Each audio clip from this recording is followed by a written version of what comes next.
Alright, what's going on, guys? I am coming to you tonight with a very, upsetting situation. I got this Lightning Overdrive box in the mail today, and I was prepared to open it and record and make a video, and I was like, this is gonna be fun.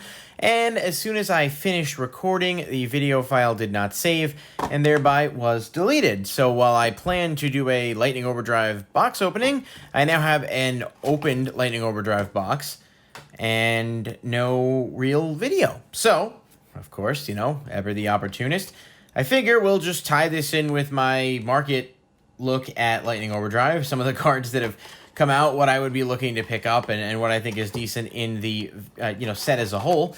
But first, if you guys are curious, I will show you the pulls from the box, at least the notable ones. I did pull Trap Tricks. I'll see if I can zoom that in just a little bit. I'm bummed out because this was a really good box, and it would have been really fun to have that open and whatnot, but of course. So, Venticulo, really good. Trap Trick Ultra. S-Force Chase, this is, fine, I guess. It's not terrible, so for what it's worth, it does give S-Force a bit of a boost. Trap Tricks Coolaria was the other Ultra that I pulled, and this is insanely good as far as a Trap Tricks card goes. And the last one was Zexal Sage, or ZS Ascended Sage. Another really, really good card, and one that I'm pretty excited about. I actually pre-ordered a playset of these super cheap when they went up, but I'm not going to complain about having more. I do think it's a genuinely decent card.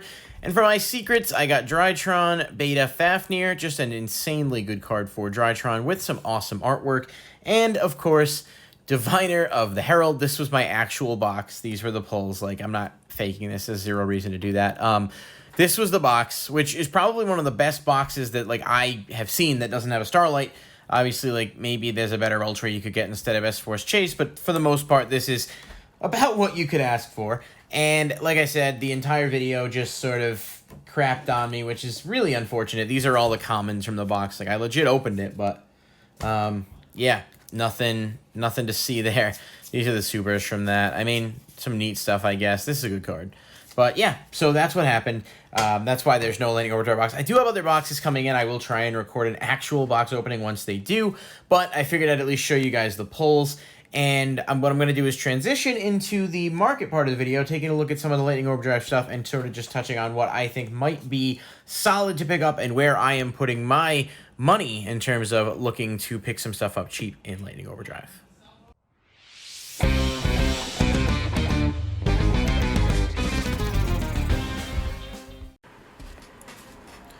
Alright guys, so obviously with the set just releasing today or officially tomorrow in store as far as shelf date, but I'm pretty sure most stores have already been putting it out, there are a lot of things people are going to be going after. You're going to see a ton of stuff opened, I think, and added to the market. Right now, a lot of listings only have somewhere between 20 to 30 copies at most. A lot of them are even lower than that, but we always see the market get flooded when a set is officially out and ripped open and people get their copies of stuff. So I think the smart thing to do is to hold off on doing anything for the first few days, I would say even week or so. See how low things really dip before you make any decisions on whether or not you want to buy any of that stuff. However, there are definitely some cards in here that I'm keeping an eye on and some stuff I'm personally hoping to pick up.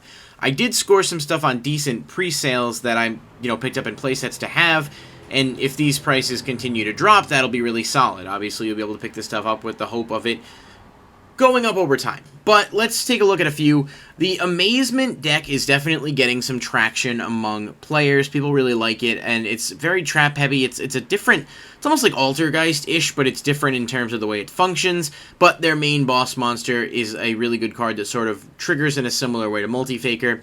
I think Cyclocoaster as an ultra rare, which is just a decently solid card that gives you some searching and can get rid of your opponent's spells or traps and is non-destroying, so it sends them to grave. Right now, it's about $1.98. I think if you see this card hit less than $1, it could be worth picking some up.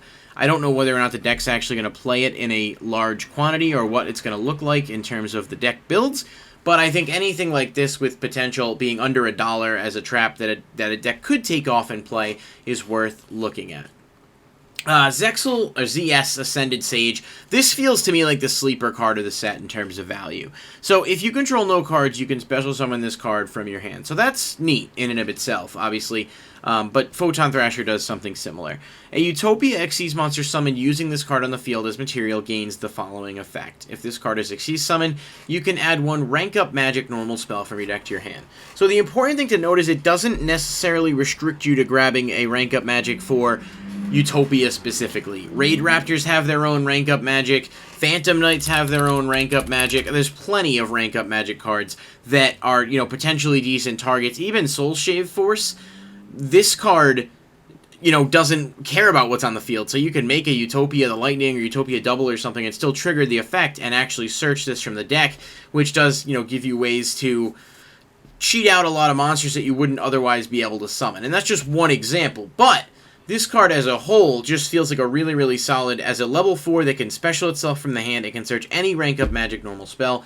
The pre-sale prices were actually a little bit lower, going as low as 3 and change. I bought mine, I think it was Ideal 808. I bought them at $2.99 a piece, and they are up to $6. But it is very early on, and I would say for sure if this card hits, under $4, definitely worth scooping a playset, especially considering it probably won't run you that much, $10 maybe. For a set, I just think this is a really solid card to have. Everything else from the set, with the exception of the Ultimate Utopia Ray, is common or super, very easy to obtain, so this would be the one that would have value if it did. It's a level 4 Light Warrior, again, searchable, decent extender. I would keep an eye on this card. Mysterio on the Dragon Crown feels like a neat Super Poly target. It's a spellcaster and a dragon, two pretty common types. Can't be used as fusion material. If a monster uses an effect to special summon itself, or a monster with its same original type, you can target one of those special summon monsters, banish it, and all monsters on the field with its same original type. So it's kind of a niche effect, but it does have generic materials. I can almost guarantee there will be ways people will utilize this, especially if you're playing Super Poly in a spellcaster deck. Dragons are obviously all over the place. This is going to be a card to look at. It's about $250, so that's a little high, but it's going to be a card that I feel like will just, over time, probably settle into a nice $8 to $10 price range, maybe 3 to 4 months down the road. So if this card drops under $2 and gets low enough where you can scoop a couple, it may not be a bad card to have, just on the off chance that it does gain favor with the community. Amazement Attendant Comica is another one. This is an ultra rare, and when it's relying on a normal summon, but basically you can directly pull an attraction trap from the deck. This is about $2, and it does seem like a solid card. It's a level 4 light machine. I do think they do play this. I'm not sure how many. I haven't done a ton with the Amazement deck as a whole, so I can't really speak to the exact quantities. However, for a card that's going to be one of the few normal summonable things in the deck, and being almost, $1.50, give or take, this could, if the deck does well, go up in price, and just something to look at as you're looking through the set. As more things are open and more of these get onto the market, right now there's 24 listings. When there's, 70 to 100 listings, I think this card's value will be pushed down, at which point it could be solid to pick up, especially if you have interest in playing the deck, but just if you want to, invest a little bit for the future. Assuming the deck takes off, of course.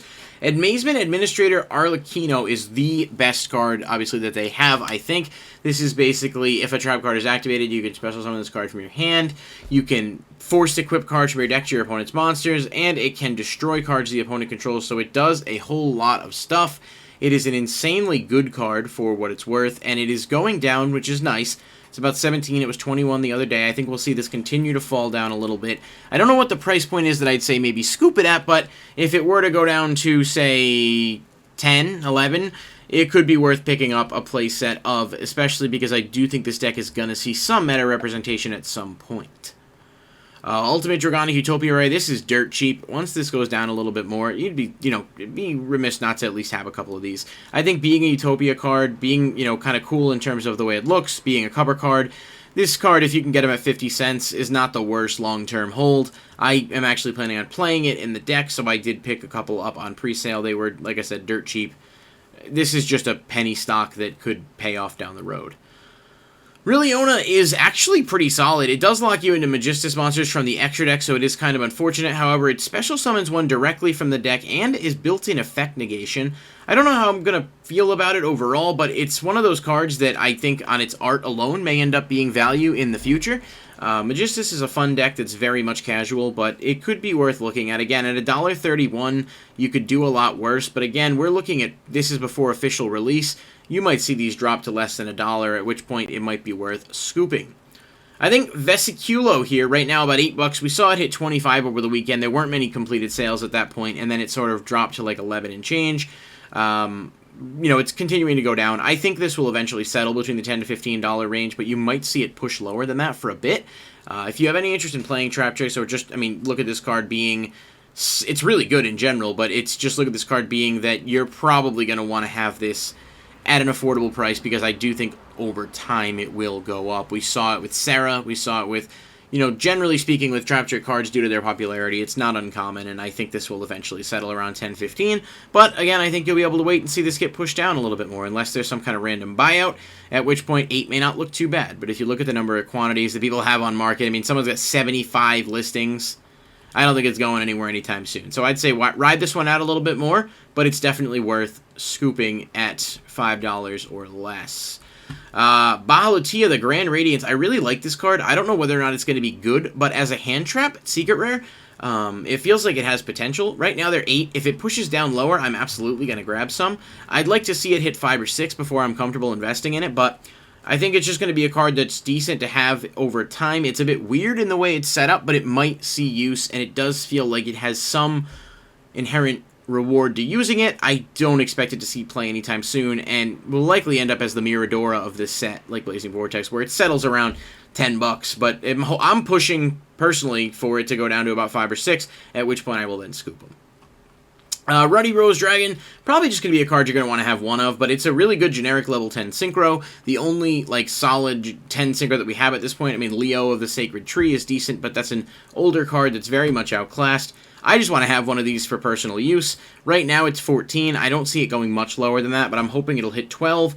Once it's in that 10 to 12 range, definitely would recommend grabbing one, not for any type of long-term investment necessarily, though we've seen it with Borreload Savage and everything else. It does go up over time as these decent generic cards come out. So, and obviously if Plants ever took off again, you know, it gets even better because it does have these additional effects, but it's just a graveyard banish that is really solid for a level 10, and I would try to have one once the price gets low.